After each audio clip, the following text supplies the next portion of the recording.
മനഃപൂർവ്വം തീയിട്ടതെന്ന് സംശയം. വ്യവസായ വകുപ്പിന്റെ കീഴിലുള്ള ഭൂമിയിൽ വൻ തീപിടുത്തം. തിരുവനന്തപുരം കഴക്കൂട്ടം മേനംകുളത്താണ് തീപിടുത്തമുണ്ടായിരിക്കുന്നത്. ഗെയിംസ് വില്ലേജിന്റെ ഭാഗമായി ഒഴിഞ്ഞുകിടക്കുന്ന സ്ഥലത്തെ അടിക്കാടിനാണ് തീപിടിച്ചത്. മണിക്കൂറുകളായി കാട് കത്തിക്കൊണ്ടിരിക്കുകയാണ്. തീപിടിച്ച പ്രദേശത്തിന് സമീപത്തായിട്ടാണ് ഭാരത് പെട്രോളിയത്തിന്റെ ഗ്യാസ് ഫില്ലിംഗ് സെന്ററും വനിതാ ബറ്റാലിയനും സ്ഥിതി ചെയ്യുന്നത്. മേനംകുളം പ്രദേശമാകെ പുക കൊണ്ട് മൂടിയ അവസ്ഥയിലാണ് നിലവിൽ.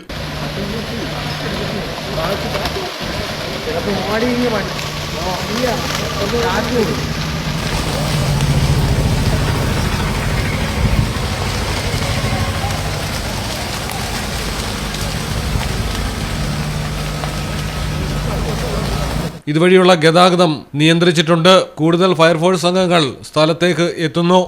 ഗെയിംസ് വില്ലേജിന്റെ ഭാഗമായ താൽക്കാലിക കെട്ടിടങ്ങളുടെ അവശിഷ്ടങ്ങളും മറ്റുമായിരുന്നു ഇവിടെ ഉണ്ടായിരുന്നത്. മനഃപൂർവ്വം തീയിട്ടത് തന്നെയെന്നാണ് പോലീസിന്റെ പ്രാഥമിക നിഗമനം. News desk Malayalam television. ഇനി നിങ്ങളുടെ വീടുകൾക്കും കെട്ടിടങ്ങൾക്കും മരത്തിനേക്കാൾ വിലക്കുറവിലും മരത്തെ വില്ലും കരുത്തുമായി ഫെയർടെക് സ്റ്റീൽ വിൻഡോ ആൻഡ് ഡോർസ്. ഫെയർടെക്കിന്റെ മാത്രമായി പ്രത്യേകതകൾ. ഹൈ ക്വാളിറ്റി GA ഷീറ്റിൽ നിർമ്മിക്കുന്നവ. തിരഞ്ഞെടുക്കുവാൻ ആകർഷകമായ ഡിസൈനുകൾ വിവിധങ്ങളായ അളവുകളിൽ ലഭ്യമാകുന്നു.